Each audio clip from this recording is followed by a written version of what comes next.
Good morning, Malacañang Press Corps. Welcome sa press briefing ni Presidential Spokesperson Harry Roque. Good Morning, morning, sir. Malacañang Press Corps. Good morning, Philippines. Let's begin with good news. The Philippines and ADB signed a 380 million loan for Mindanao infrastructure. No? This was signed last week, and this will fund the Improving Growth Corridors in Mindanao Road Sector project. No? Now, this is ADB's first Mindanao-specific loan in 16 years and its biggest infrastructure investment in the Philippines approved in 2017. No? This will involve the construction of 380 kilometers of primary, secondary, and tertiary roads in the Zamboanga Peninsula and Tawi-Tawi. Modernizing the infrastructure of Mindanao will not only develop and contribute to the growth potentials of the region, but will also help in achieving peace and prosperity in southern Philippines. Another piece of good news, BCDA remitted 5.220 billion in 2017 to the Bureau of Treasury. This is the highest amount generated since 2012. The Bureau of Treasury noted that 2017 local remittances of the BCDA is higher than the 3.93 billion in 2016.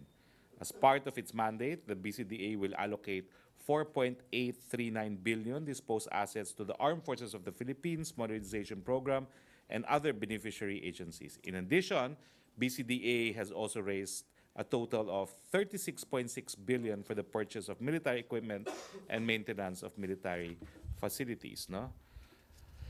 Another piece of good news on Tanggal Bulok, Tanggal Usok Drive. We are pleased with the results of the Tanggal Bulok, Tanggal Usok Drive of the Interagency Council on Traffic under the Department of Transportation PUV Modernization Program, which began last week. As of 4 p.m. yesterday, January 15, we had 1,000 public utility and private vehicles which were so far flagged down, ticketed, issued summons, and apprehended for various road safety and roadworthiness issues. Of this number, 80% are public utility vehicles, with most cases having defective parts such as kalbogulong, defective or no headlight, and the like, smoke belching, and other violations. No? I'd like to reiterate what we had mentioned yesterday, that today's increase in fuel prices is brought about by the movement in prices in the international market and not just because of trade. Our energy officials are closely monitoring the oil depots and gas stations to ensure fairness and utmost protection to the consumers in the implementation of the law. The DOE came out with consumer advisories last December 31. It met with oil companies last January 3. It asked for submission of notarized documents in relation to the determination of old and new stocks, with December 31 as a tipping point. DOE will continuously conduct random checks on the depots and gas stations to ensure alignment of operations with data submitted. On the Sanofi refund, we welcome that refund, but the position of the Department of Health is for a full refund. Now, nonetheless, we view this latest step of the pharmaceutical company as a step in the right direction. We highlight that the refund will in no way affect ongoing investigations, which will ultimately determine whether or not there is criminal culpability on the part of Sanofi. I issued yesterday a statement on the decision of the SEC on Rappler. In reply to the press conference conducted by executives of Rappler, we would like to deny, first and foremost, that the state has infringed on freedom of the press of Rappler or any of its reporters. Truth is, the reporter of Rappler is still in our press briefing. She is not being prevented from exercising her profession as a journalist. None of the individuals behind Rappler will be prevented from performing their duties as journalists. The decision ruled that Rappler Inc. and Rappler Holder Inc. violated the constitutional prohibition limiting ownership of mass media exclusively to Filipino corporations. I'd like to highlight that of the commissioners and the chairman of the SEC, President Digong only appointed one of the commissioners, Commissioner Aquino. All the other commissioners, including its chairperson, are appointees of President Noynoy Aquino. No? Now, the SEC decision has been made available to the public, and to summarize the decision, it said that the Philippine depositary receipt it had issued in favor of a foreign investor violates the constitutional prohibition against foreign ownership in media because it gave it negative control. Two-thirds vote of the PDR holders was required under the agreement before Rappler Holdings can amend its articles or bylaws. You see, under the corporation code for existing corporations under the Philippines, no, before you can, for instance, sell any and all or substantially all of the assets of the corporations, a two-third votes is required. No? So you see here an instance where, although they are not shareholders, nonetheless, the holders of the PDRs are given the same right to control the company in terms of amending the articles and the bylaws.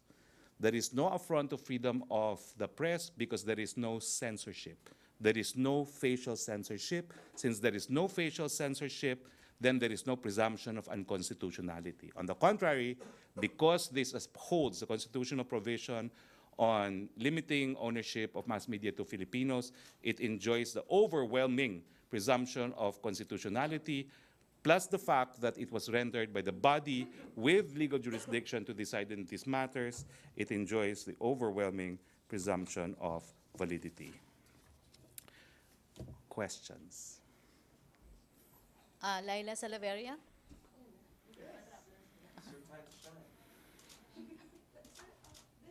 What's happening with Raptors? Or isn't this part of a pattern? Because the president has complained about several media organizations in the past, and every time he complains about an organization, may government action that's happening to that organization. I think that's a great disservice to the chair of the SEC.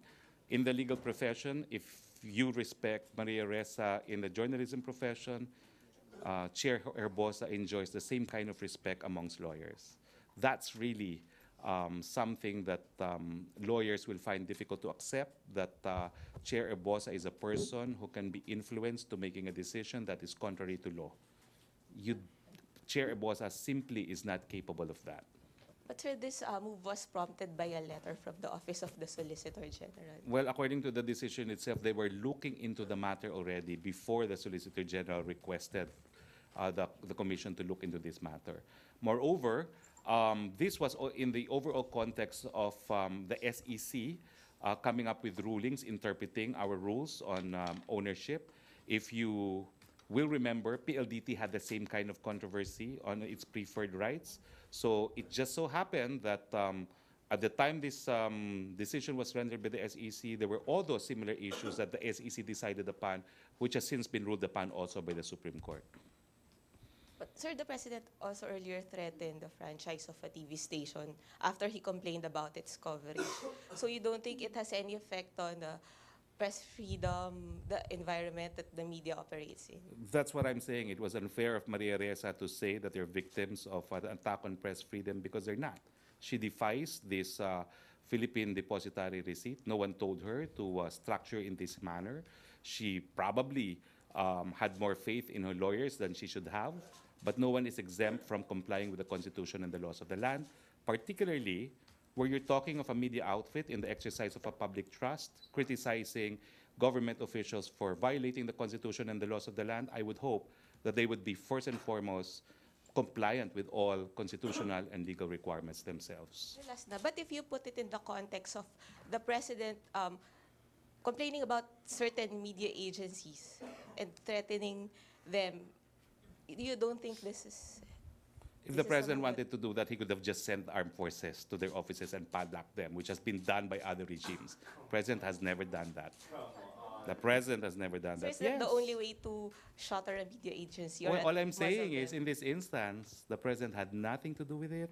It's by individuals who were not his appointees. He could not control the majority of the commissioners and the chairperson of the SEC itself. And of course, you don't know about the credentials of Chairperson Tess Herbosa, but I'm reiterating it. It is unfair to her to think that she was acting merely as a lackey of the president. She will never do that. So sir, is it just a coincidence that the president had singled out Rappler for criticism earlier? Let me put it this way.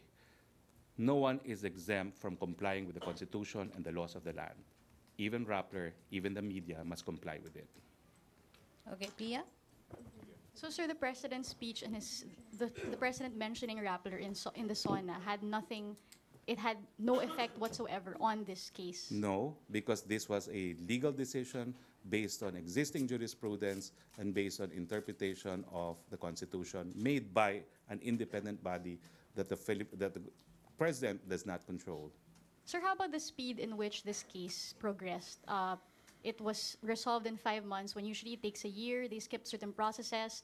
And also there are some cases when in similar situations, the SEC just requires the company to strike down that part of the contract instead of completely revoking their registration. How would Well- you then explain this? Pia, I think the SEC is looked upon as one of the most efficient agencies of government. Chairman Erbosa is renowned and respected for the dedication to the rule of law and for her consistent stand against corruption in government as well. Sir, how about the fact that the papers were accepted by the SEC in 2015, but under a new administration, it has been looked upon unfavorably? What's the missing link let's here? put it this way. They will accept it, but if there is, in fact, a controversy on ownership, they have to rule on it. It would be dereliction of duty on their part if they did not rule on a pending issue before them. Okay, Joseph Morong? First off, sir, on the legality, is it the issue of PDRs per se or the one that you mentioned kanina na condition in the PDR particular to Omidyano? Well, the decision was the PDR was part of an elaborate scheme to circumvent the constitutional prohibition on foreign ownership of media because through the PDR, and Rappler was not the only one that has issued PDRs, no, others have, but this is unusual because this PDR gave negative control to the foreign investor in the sense that 2/3 of the PDR holders needed to consent before they could amend the articles and bylaws of Rappler. And kanina nga, sinabi ko, Filipino corporations that intend to sell all or substantially all of their assets need to have 2/3 vote of all stockholders. No? So it's similar to that kind of a control exercised by stockholders. So that's why the court said this is a circumvention of the prohibition, even if without a doubt the shareholders are Filipinos. By entering into this kind of an agreement, they have given control to a foreign entity.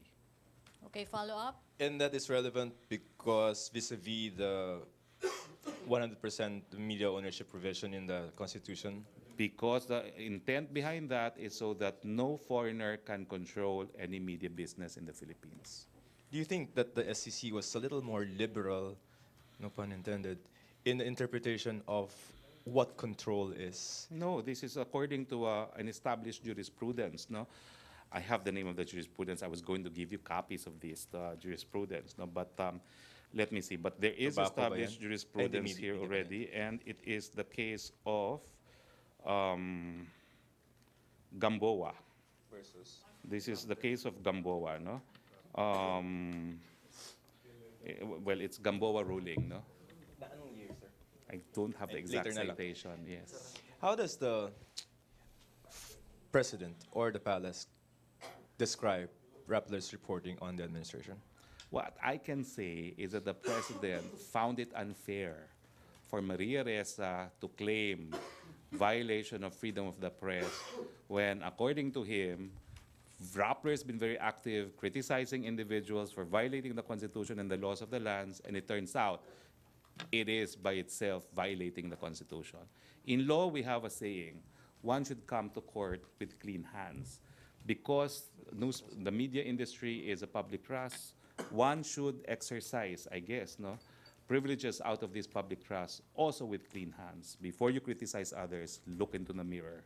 Look at yourself first. You've talked to the president about this? Yes, When was this? last night. Last night. And what was his sentiment? Well, he just did not like the fact that Rappler was saying this is a result of the president's dislike for Rappler. Of course not. He had nothing to do with this decision. He was not even aware that there was this decision coming out. Okay, RJ? Follow up? Joseph.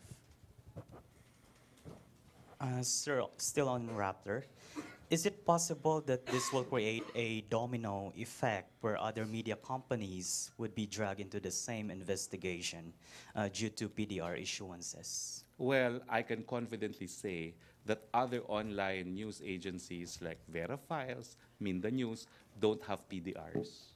I can confidently say not only don't they have PDRs, they don't have PDRs with foreign entities given the power of negative control when it comes to amending their articles and bylaws. Okay, Lanesca, follow up? Microphone. Morning, sir. The President last year issued Memorandum Order 16 asking NEDA to lift foreign investment limits and support legislative initiatives that will bring about these changes, changing this 40% limitation provided by our Constitution.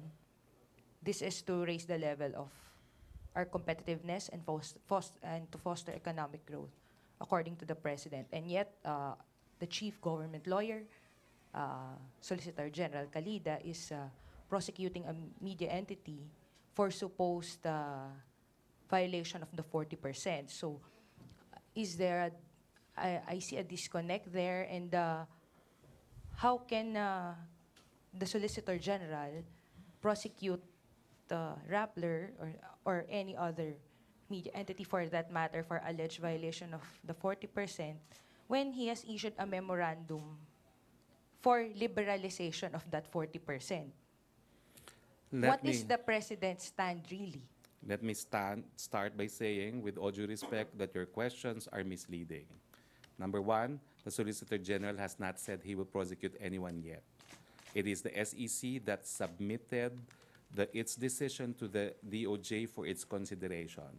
Now, the conclusion that can be derived is possibly because the ruling of the SEC said that there was a violation of the anti-dummy law, that perhaps, but has not been decided upon by the DOJ, that there may be an investigation for a possible violation of the anti-dummy law.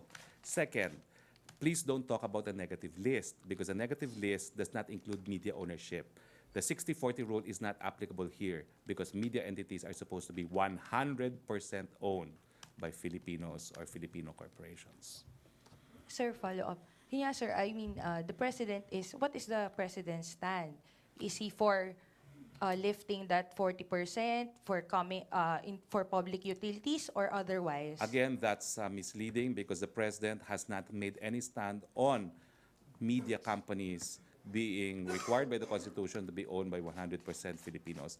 That's not covered by the negative list because it's an absolute rule that it can only be owned by Filipinos or Filipino corporations and associations. Ano nga, sir, ang posisyon ni Presidente? Because Pernia already said, Wala pong posisyon ng Presidente pagdating sa media ownership. Hindi po siya kasama sa negative list, dun sa listahan na pinapalift from the negative list. I think I distributed copies of that list about a month ago. Hindi po kasama doon ng media companies. Sir, regardless nga po dun sa negative list. Under the Constitution, sir. It depends kasi. Merong 60-40 rule which is applied to everyone, Yes, including so retail trade. Pero may special rule pagdating sa media, 100%. So is the President hindi siya kasama dun sa proposal ng Presidente na i-relax. Okay? In other words, he is still for retention of the 100% rule as far as media ownership is concerned. Okay, he thank is you. for 100 pa rin. Ay, For nandiyan na mass sa, oo, media. kasi hindi nga po pwede siyang, yung sinasabi mo kasi, Kahit yung may mga leeways ang executive. Sir, but Oo. he is pushing for the amendment of the Constitution. So, kahit i-amend yung Constitution, gusto niya 100% pa rin. Yung sa mass media. Pagdating sa media, hindi naman siya kasama, hindi siya priority na ma-liberalize. Do we really need foreign investors for media? Ngayon nga, 100% we have a thriving media business. Ito ba yung area na kinakailangan natin ng foreign investors? Hindi. Diba? Okay, thank you, Lanesca. Follow up or other issue? Bombo, Raymond Tinasa.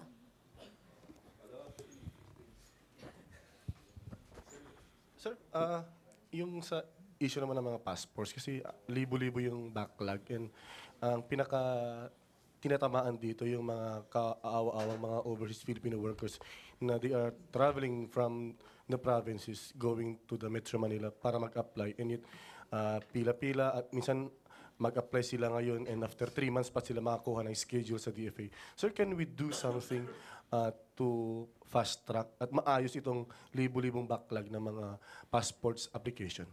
Kahapon po, sinabi ko kung ano yung ginagawa ng Department of Foreign Affairs. No? In-increase na po nila yung intake nila sa kanilang main office dito sa Asiana. Pagkatapos po dyan, meron silang mobile passport vans. No? At sa Las Piñas kahapon po, nandun yung van. No? So yan po yung ilan sa mga hakbang na ginagawa ng ating Department of Foreign Affairs. No? Pero tama po, matagal pa rin yung proseso. Ako po mismo, maraming binibigyan ng mga request for courtesy lien dahil hindi sila makakuha ng appointments. Mapapangako ko na lang po sa inyo. Siguro ipaparating ko po ito kay Secretary Cayetano dahil parang wala rin po hupa talaga yung pagdating sa akin ng mga request for courtesy liens. At ngayong naitanong nyo na po, it's only but proper that I sit down with them and relay to them what the people through the media have been demanding, no? Which is quicker appointments and faster passport issuances. Saka yung bagong desisyon ng DFA, na-implement na ba effectively? Kasi yung mga travel agencies, pinapakyaw nila yung mga slots supposedly for the individual applicants. Well, ang sabi po ng Secretary ng DFA kahapon din, no, in-invalidate na raw po nila yung mga slots intended for travel agencies, no. Bagamat marami rin po ako natatanggap ng mga reklamo, one of them from a physician whose niece apparently paid a lot to a travel agency, 11,000. No? Pararating po natin ito, but the DFA is on top of the situation. It is investigating possible syndicates. It will prosecute syndicates. And it is coming up with ways and means to facilitate the process. Thank you, sir. Follow up, Henry Uri. Ay, Secretary. Sundan ko lang ho yung tanong ni Raymond. Naayos na ba yung mga anomalya sa pag-imprinta ng passport? Sapagkat panahon po ni Secretary Yasay, may binabanggit na anomalya between APO and DFA sa pag-imprinta ng... May kakaya na ho ba? May kakaya na ba ang APO na mag-imprinta ng passport para maiwasan yung backlog? Okay, thank you for that question. I know a little about that because when I was in Congress, we conducted an investigation in this regard. No? Now, like you, I heard that supposedly Secretary Yasay and supposedly Presidential Legal Counsel opined that the contract between APO and a private company, I believe it is UJEC, is contrary to law, but I have not seen a copy of the legal opinion myself. I will inquire now from Secretary Panelo if there is a copy of this legal opinion. No? I will also, after this press conference, talk to Secretary Andanar because APO is under his office, under the PCOO. I promise to relay your concerns to Secretary Andanar. Opo, kasi baka ho yun ang cause ng backlog kung wala pang kakayahan ang APO na mag-imprinta ng mga passport. Well, we had some findings in the House then, including a COA statement, no, that on the basis of financial reports, mukhang the liabilities exceed the assets of dun sa UJEC, no? And that was an observation raised by COA, no, in the House hearing. But I will relay your concern to Secretary Andanar. Lastly ho kasi yung kontrata, batay ho dito sa binabasa ko na artikulo, pinasok pa ho ito ng previous administration. Matututukan nyo ba ito sapagkat marami hong naapektuhan ng mga kababayan nating OFW? Nung kongresista po kami, ako, ang naging position daw po nila pagdidesisyonan daw ni Executive Secretary itong issue ng legalidad ng UJEC at saka ng APO. Tatanungin ko po ngayon si Executive Secretary kung anong decision niya dyan. Tatanong ko po kay Secretary Andanar kung anong feedback niya dyan. At hihingin ko rin po yung formal report ng COA on the soundness, financial soundness of the contractor UJEC. All right, thank you, sir. Okay, other Unfortunately, I cannot give you answers now. I can only verify from people in the palace. Yes. Pia, follow-up or other issue? Okay, Pia. Microphone.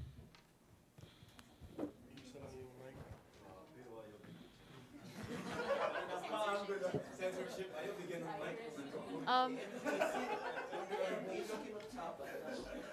sir, there are papers from the DND which show that the Office of SAP, Bongo, meddled into the bidding or yung preference of supplier for the combat management system of the DND.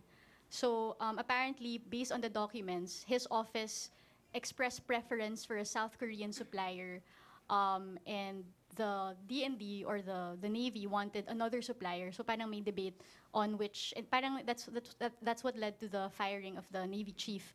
So this runs contrary to statements by the President that his office never intervenes in government contracts. Can you explain this I have contradiction? no idea what you're asking about.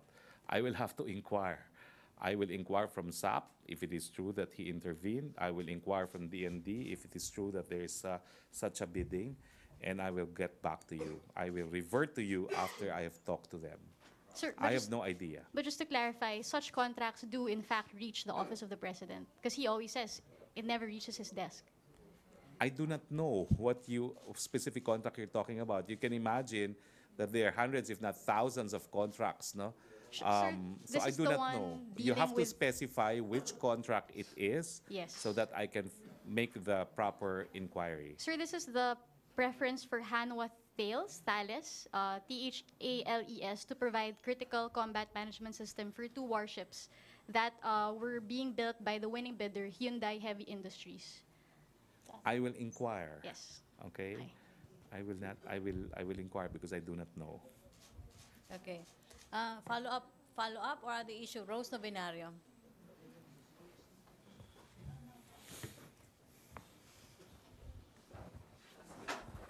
Good morning, sir. Sir, may napag-usapan na po kayo ni Presidente kung sino papalit kay Chairman Licuanen sa CHED. Wala pa po. Itutuloy po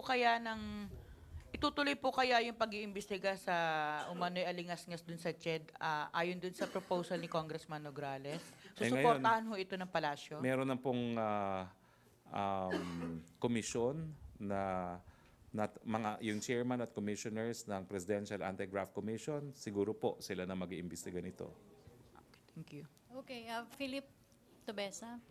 I know, Laila, you've been asking about why there has not been any commissioners and chair appointed to that Presidential Anti-Graft Commission. He did yesterday. Presidential prerogative. Sir, good morning. You mentioned yesterday na the BBL would be prioritized by the administration even before the Chacha. Pero as of last month, December, the President was saying na meron itong mga constitutional infirmities na baka mahirapan ipasa. Why the change in tune now?